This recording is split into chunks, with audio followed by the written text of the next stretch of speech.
So, what's on my mind, on my heart a bit, might seem initially maybe a little bit of an uninteresting topic.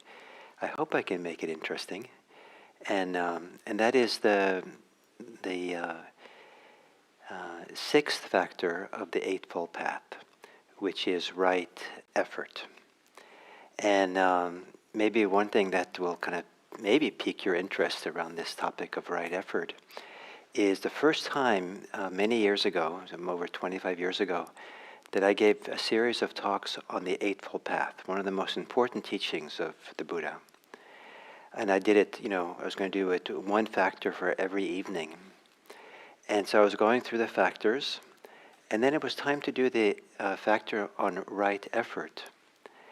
And I, without any comment or explanation or recognition that I was doing it, I consciously skipped it.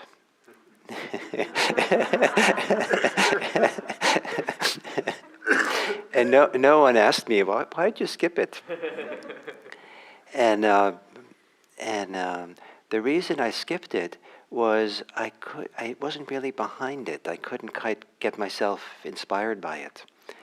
And some of it had to do with my background in Zen, where in Zen it was really clear teaching, admonition, to not strive, not have any goal orientation, not try to make anything happen, not try to attain particular states of meditation.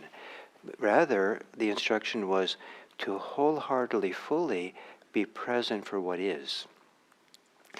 And so there was a lot of physical effort that went into Zen. You had to show up early in the morning in the monastery, like at 4 o'clock in the morning. You had to wake it up and to do no effort at all. And then you had to take a very particular posture, sit very straight and upright. There's a lot of effort that goes into the posture. And then they ring the bell, and then you have to do a walking meditation. They ring the bell. You have to come back to take this posture to do nothing in. And so there's kind of nothing you do, but kind of a lot you do. There's a lot of effort. And in fact, when I was practicing in the monastery in Japan, I was admonished when I didn't make enough effort. And they would say in Japan, I had to do things with Zen no chikara. And that means with Zen power. So it was a little bit, kind of how I learned Zen and how I understood it was very peculiar maybe to myself. But it was clearly not striving, not goal-oriented, and not trying to make anything happen. And I loved Zen, and I put a lot of, in retrospect, I realized I put a lot of effort into it. But it was kind of like the effort to show up, but the mind wasn't trying to do anything. It was almost like it was a physical effort to show up for the present. And physical was very important for me because a lot of it was the embodied awareness that came in the embodied showing up. And the mind was just trying to be present, but nothing else. So no effort there. So that's how I defend myself a little bit, or explain myself a little bit for skipping right effort. But at some point I started appreciating, as I kept studying the Eightfold Path and looking at right effort, and appreciating that actually I'd put a lot of effort into it. And I loved the effort I made. And even when I went to Burma to practice Vipassana there too the teacher made teachings about you should strive. And some people really did themselves in, really suffered a lot because maybe with a kind of Western acculturation, striving meant stressing. And so people would stress in meditation, which was not healthy. And there were people who were kind of basket cases from that approach. But because I came from the Zen background, when I heard strive, I mostly just shrugged it off. And then I did that anyway. In retrospect, I wasn't striving to attain anything, but once again, I was really trying to wholeheartedly show up and be present for what is, which was the instructions. And in the background, it was for attaining something. But I wasn't there exactly to attain something. I was there to show up fully, and it was really wonderful for me, the very detailed, precise instructions that I received in Burma in Vipassana for doing this Zen thing. Show up really precisely for the moment. But in doing that, it set in motion an unfolding, a growth, a development in practice that led to some of the states that they're pointing to as what you can attain. But it wasn't like attaining it wasn't the point for me. It was kind of a byproduct. So I felt very lucky to have had this background in Zen when I practiced with this fierce teacher U Pandita in Burma, because I was protected in a way that a lot of other Vipassana students were not protected from the striving element that he had. And so it took a while for me to get my handle on this Theravadan early Buddhist kind of idea of right effort. So to give you maybe to kind of you can appreciate a little bit more the challenge I had to get behind it. So right effort is made up of 4 different kind of practices or efforts.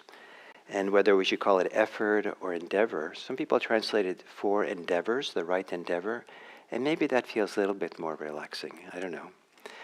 But it has to do with recognizing the distinction between wholesome states of mind and unwholesome states of mind. Unwholesome states of mind are reactive qualities of the mind. When we react compulsively, addictively to experience with anger, with greed, with hostility, with delusion, with fear. The unwholesome states of mind always contain some degree of suffering, of pain in them. And that's what qualifies them as unwholesome, is they are detrimental to the person who has them. So if you have anger which is not detrimental to you, then it wouldn't be considered unwholesome. But that's the definition of it in this tradition. So you have to be able to recognize what's unwholesome, what's stressful, what's detrimental. And then there's what's wholesome, which is healthy and beneficial for the person who has it. And these are mental states, activities of the mind that we do. And so if there's an impulse for generosity that has no conceit or no greed or no ill will in it, then it's wholesome. But if it's mixed with these unwholesome ones, it kind of makes the generosity unwholesome as well. So to be able to be generous, to be loving, kind, these are all kind of just part of many, many wholesome states of mind that we can have. So that's the distinction in right effort. And there's two practices that avoid unwholesome states of mind, and 2 for wholesome. The unwholesome has to do with, first, if there's nothing unwholesome, if you're not being in a reactive mode, not caught up in unwholesome states, then prevent them from occurring. So do what you can so they don't arise. If they have arise, then abandon them, let go of them. So the same distinction happens for wholesome. If there are wholesome states that haven't arisen, evoke them. If they've arisen, if they're there, then maintain them. So that's the kind of the simple explanation for it. But in each of these 4 steps, this is what you're supposed to do. And it's repeated for each one. You should make effort, arouse energy, exert your mind, and strive to do each of those. So maybe now you can sympathize a little bit for my skipping right effort in my talk. You're like, what? I mean, this is a little bit strong, right? Now, whether the English translation is accurate is, you've always questioned, like the word strive, is that really the right thing? But anyway, that's, just 4 words, for doing this. So, but when 4 words are being used like this, what it does indicate is that for the Buddha, making some kind of effort is super important. The Dharma is not for lazy people. The Dharma is not like, to be easygoing. I'll get around to it eventually, and, then I'll do some of it. And in particular for meditation, to sit down in meditation, well, I'm sit here for a while, but I'll get around to being present, maybe near the end, I have some good fantasies I have to get through first. They're mostly reruns, but still I want to go through them. And but the idea, I love the word wholehearted. And for me, the summary of all these powerful expressions here is do your practice wholeheartedly. Do it wholly. Put yourself completely into it. But don't stress. And I'll talk about that some more about this, but do it wholeheartedly.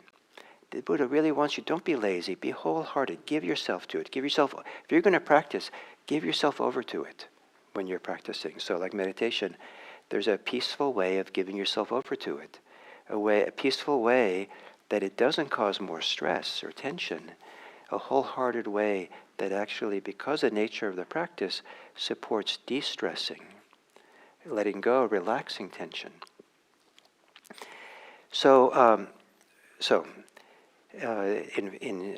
Sometimes these 4 right efforts are summarized by the 4 words: prevent, abandon, evoke, and maintain.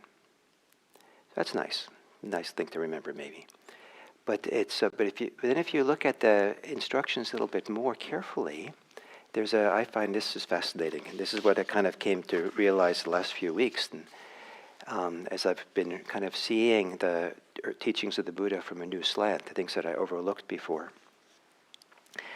And so sure enough, it says, for unwholesome states that haven't arisen, prevent them from arising. And for ones that have arisen, abandon them. So each one of them has just as one word. But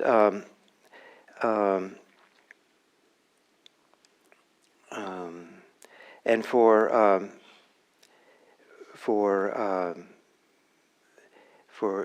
evoking wholesome states that have not yet arisen, it just says evoke them, bring them about, bring them up somehow. It's just one word.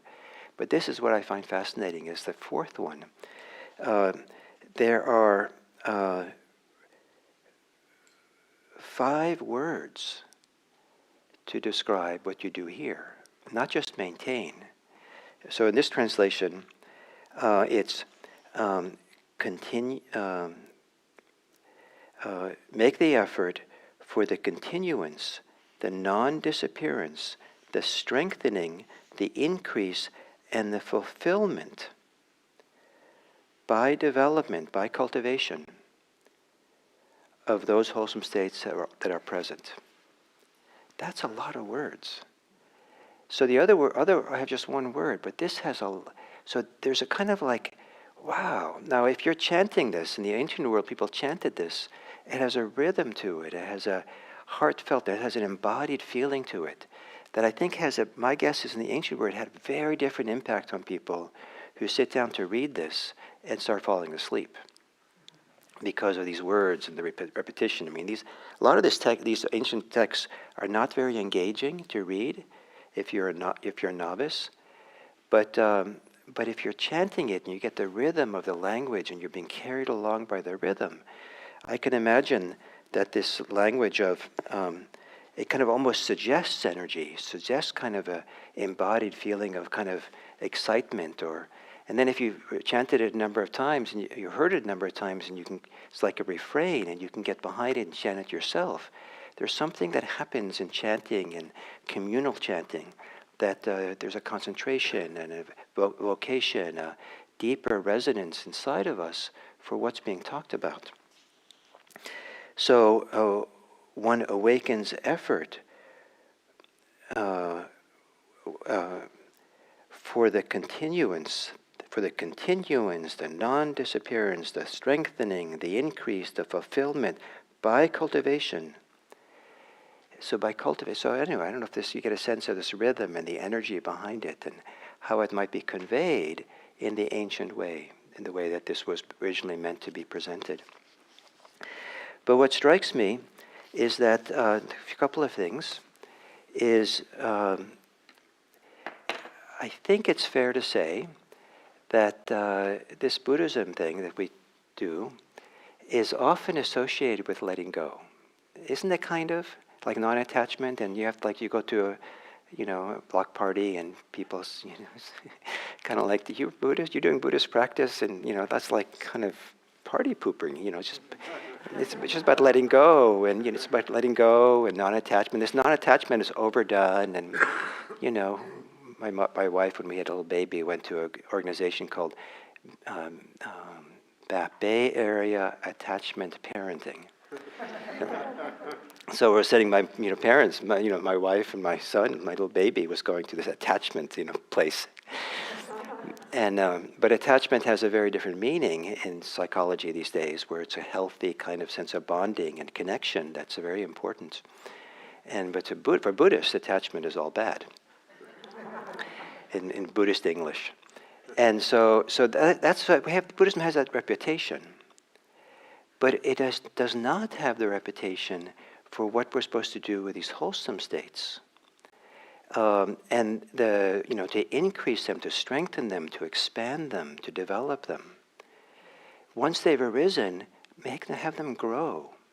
And we find elsewhere in these ancient texts where it actually uses the word to grow the wholesome states to the point that they're abundant, that we thrive with them, that we're filled with them. They fully flow through us. The word for fulfill kind of actually means to be filled out by them fully. And that's kind of dramatic. And then, the Zen person in me, the way I was taught Zen, kind of reacts as well. Wait a minute. We're supposed to be prioritizing certain states of mind. We should just be with the way things are and accept it for what it is. And the idea that you prioritize certain states of mind, that was kind of like, if you go to your Zen, I went to my Zen teacher and say, wow, I just got really concentrated, or really felt peaceful, or filled with joy in my meditation. I'd be lucky if the teacher said something like, well, just one more thing to let go of. And then sometimes it was worse. In Zen, they have something called makko. I think it's makkyo, which is makkyo or makko, anyway, it means delusion. It's just kind of, that's just delusion. Don't bother with it. And so this dismissing of these beautiful, wholesome states makes sense in in the approach of Zen. I want to be respectful for it. It really makes sense in the grand totality of what Zen practice is about. It's very effective if you really understand the purpose and the background for it. But it also, it lends someone like me to read these kinds of texts and be dismissive of it or not be interested. But at the same time, when I did Vipassana practice, when I do it, these beautiful states arise. And they're allowed to arise. They're supposed to arise. Sitting in meditation and allowing yourself to feel deeply calm, deeply content, deeply at home, being here right now in such a way that it's kind of an embodied at-homeness feeling that comes sometimes with delight and joy and happiness and settledness, and the mind gets really still and unified and peaceful. The mind gets I was really surprised to discover the upwelling in meditation for the first time of very powerful states of loving kindness, of compassion, of equanimity that arose. And so these things are supposed to be allowed and grow and develop. And some of the fault for not recognizing this early on is that a lot of the early English translators flattened the Pali language into English. They kind of made it I think maybe they were distrustful of a lot of emotionality and flowery kind of language or evocative language.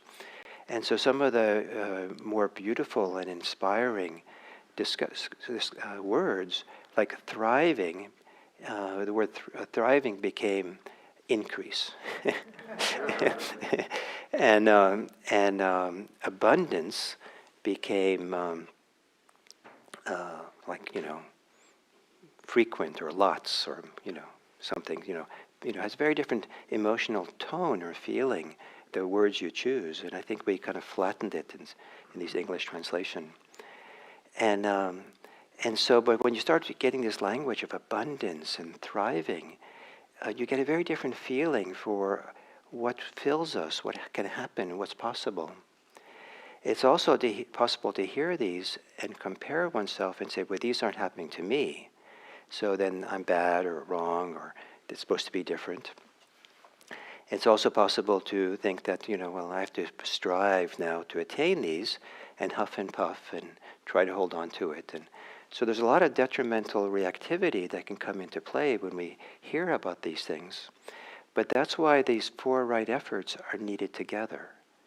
And we need to understand them together, because if we mix wrong effort with right effort, we end up with wrong effort. And so if you hear that you're supposed to develop qualities of joy and happiness in practice, that's supposed to come up, but we do it with clinging and attachment, then it doesn't help, it doesn't work. So, so one of the examples I like to give for the kind of proper striving, if you were into that kind of thing, is strive to be relaxed.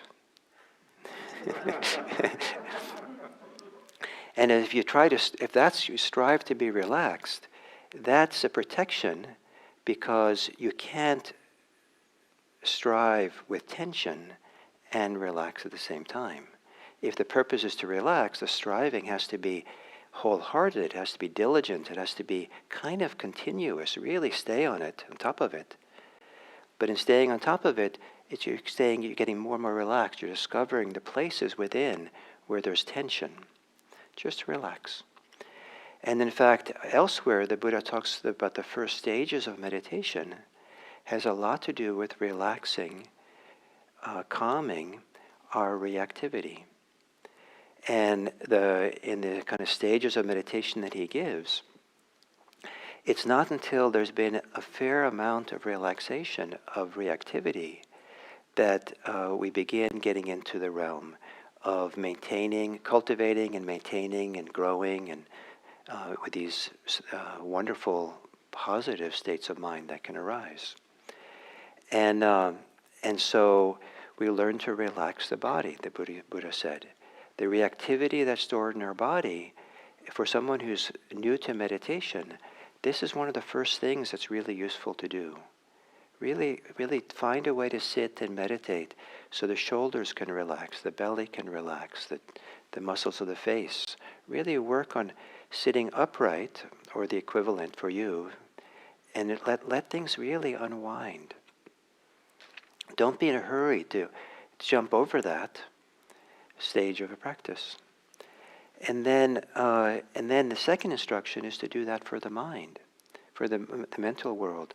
Whatever is reactive and tense in your mental world, that's important to calm, to make tranquil, to settle, to relax. And so this is a very important protective measure in this practice, is to remember how important it is to relax.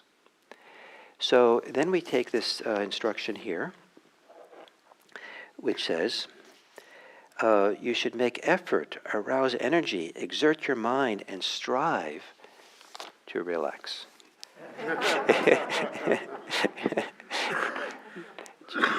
Do it wholeheartedly. Really give yourself to it. But if you do it, give yourself to it wholeheartedly.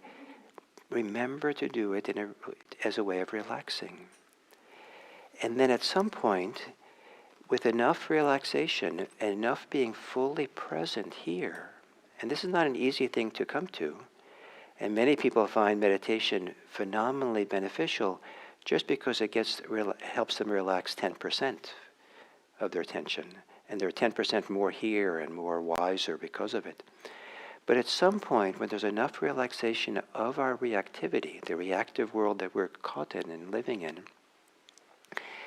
these beneficial states, the wholesome states, begin appearing on their own. They're not something we have to manufacture or require, but rather there's kind of like, almost like the nature of who we are is waiting inside of us are, are, are states of calm, peace, generosity, care, love, equanimity, wisdom, joy, happiness, that are just kind of like in the, just off stage, just waiting for a chance to come on stage when just those reactive actors can just get off.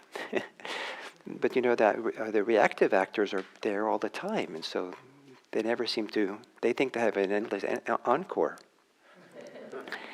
And but finally, when they settle away and there's room on the stage of our mind, our heart, there's all the stuff that can arise.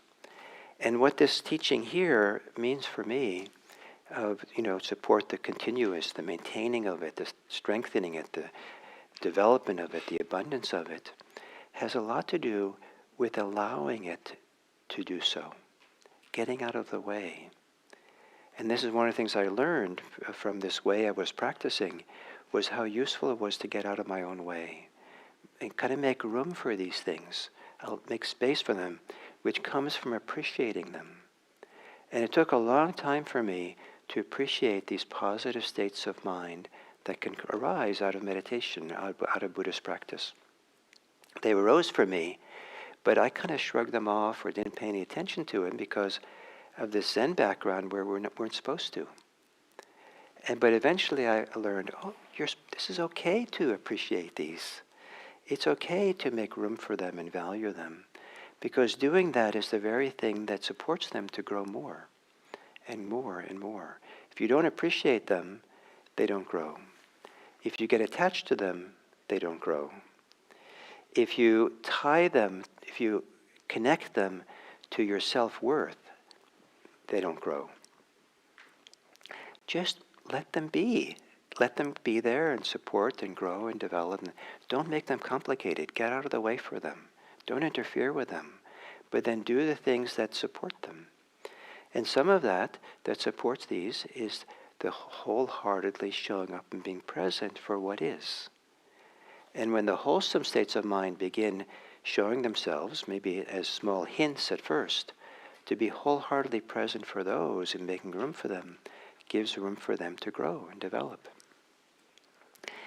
And then we come to a point in practice, some point, not an easy thing, but it is kind of the North Star that we kind of know that's possible, is that we come to a point where the thriving, the sense of abundance, sense of thriving that is possible, embodied thriving, embodied abundance, embodied sense of wholeness, of nourishment, seems to begin having a life of its own. It seems to well up and be present and support us in being present. And it creates a context, a background, a foundation for being present for all kinds of things, including our reactivity, including what's really difficult in this world, that is such a powerful support, to be supported by deep relaxation, by joy, by happiness, by a sense of calm, so we can address the difficulties of this life of ours. It is very different than meeting the difficulties of this life from that place of reactivity, from the place of unwholesomeness that many people are caught up in. So with all that, I want to read an ancient poem, and it's, what's here? I think it's written by a disciple of the Buddha from the ancient world, rather than by the Buddha. So, in a sense, what we're talking about today is the distinction between wise and unwise attention. So, unwise attention doesn't know what to pay attention to properly, and also pays attention in ways that maybe involve attachment or clinging or resistance or aversion. So this poem begins with a sentence: "From unwise attention, your thoughts eat you." What do you think of that? None of you, of course. Apparently the Pali word might literally mean chew you up. A little bit more than just, a little more dramatic than eating. So this ancient text, it's very poetic and powerful, the words. They have been kind of flattened in English. And so sometimes, even the negative ones are very kind of juicy.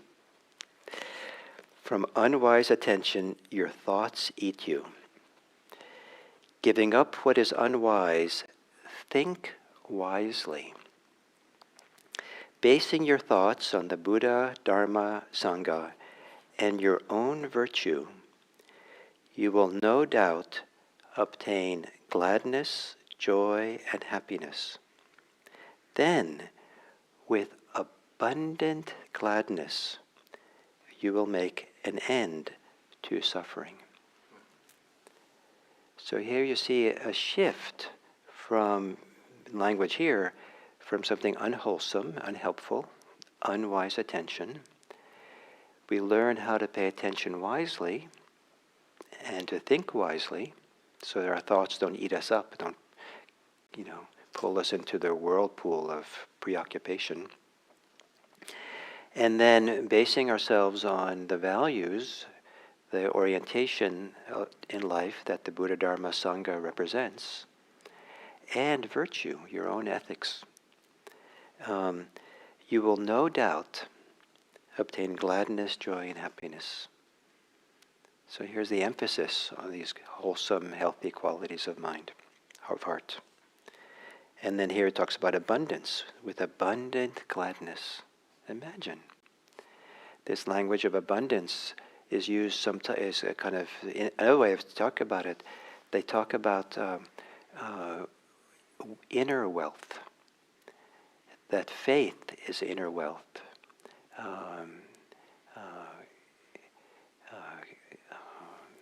Vigilance, certain kind of careful attention is an inner wealth. Loving kindness is an inner wealth. So the idea of becoming wealthy, abundant, like the spilling over, you have more than enough. You feel completely, content and happy. And then you will make an end of suffering. Maybe your suffering won't come to an end until you've figured out a way to relax deeply, to allow some really beautiful qualities of heart to arise. And so you can really then, from that point of view, address the root of the suffering that you have in your life. So that was a little plug for Right Effort.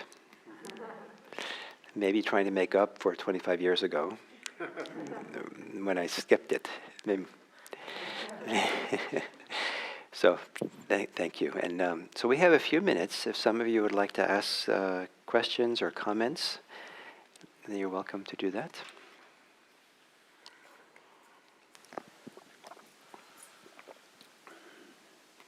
Send Martha over there. Yes.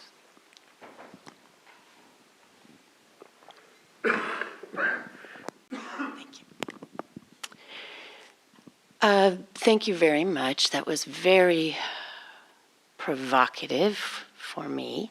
Many things swirling around inside me.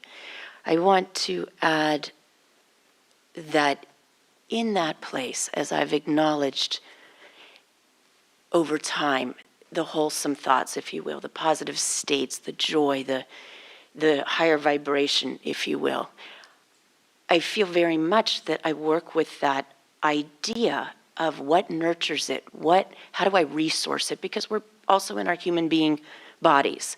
And my profession is a therapist, so as I was listening to you, it was unavoidable to not think about how we live out here externally, practically.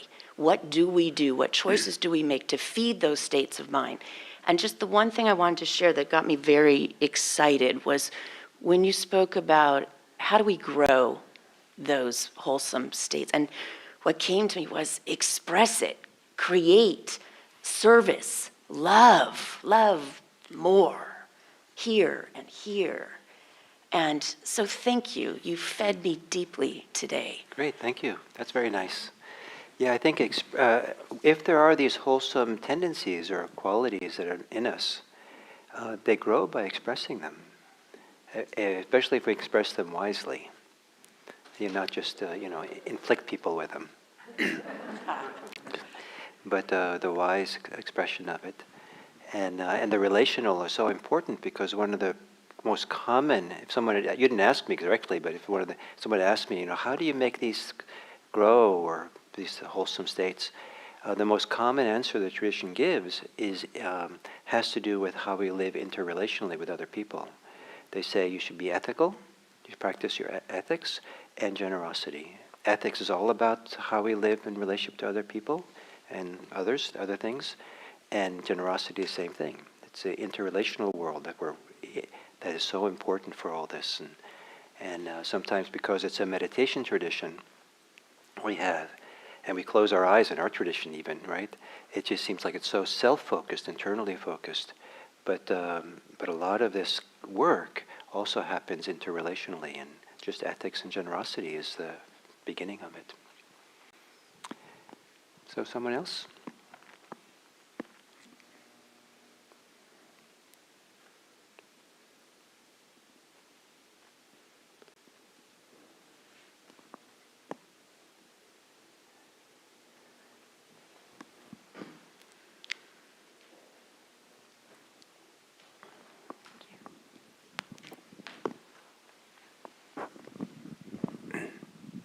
Thank you for your comments and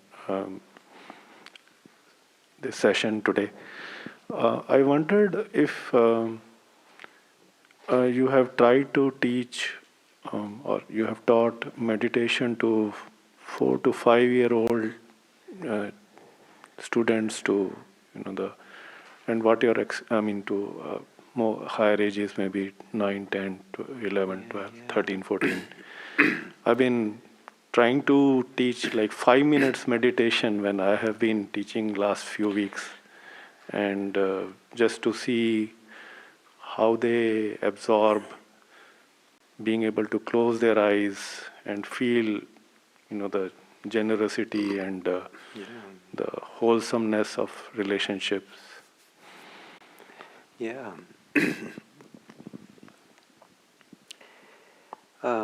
I haven't had a lot of experience. I haven't had a lot of experience with 4 to 5-year-olds, and I think that for that age and for even older, some of the ways of being that adults want to see them. Adults want to have kids kind of be positively influenced by meditation, so they can be different in some kind of way. But I think some of the ways we want them to be different or be changed or be supported or be guided or I don't know, something, there might be better ways in trying to get them to meditate. There might be how parents conduct themselves slowly over regularly becomes a model for how they learn to be present and be relaxed. If the parents are anxious, they learn that the world is a scary place. If the parents are happy, they learn the world's a happy place to be. So how the parents are at that age is probably more important. When my kids were that age, there was one. I have 2 sons, and one of them did a lot of meditation with, but that wasn't because I thought it was. I don't know how to say it. The main reason for doing it is that he was kind of a hyperactive kid, like not kind of. And so the more tired he got, the more activated he would get, which wasn't healthy for him because then he couldn't sleep. And so getting him to sleep was a big issue. Like when he was a little baby, we could only get him to sleep if we carried him or drove him in the car, for naps. And so I started doing guided meditations for him going to bed at night, and that would help him go to sleep. And so I did a lot of creative visualizations or imaginations for him. Like imagine that he was a sea otter on its back on the ocean, floating on top of the kelp, and the gentle waves are coming and lifting you up and down, and so your breath up and down of the waves, and he would lay there and imagine he was a sea otter or a bird, or I did all these animals, you know, and it's like every evening was a different animal for a long time, and that would, so he had that, and how deeply that went into him, I don't know. The other thing that we did when the kids were that young is we had cookie parties. And a cookie party was a time where sometimes we did it because it was with two kids at home.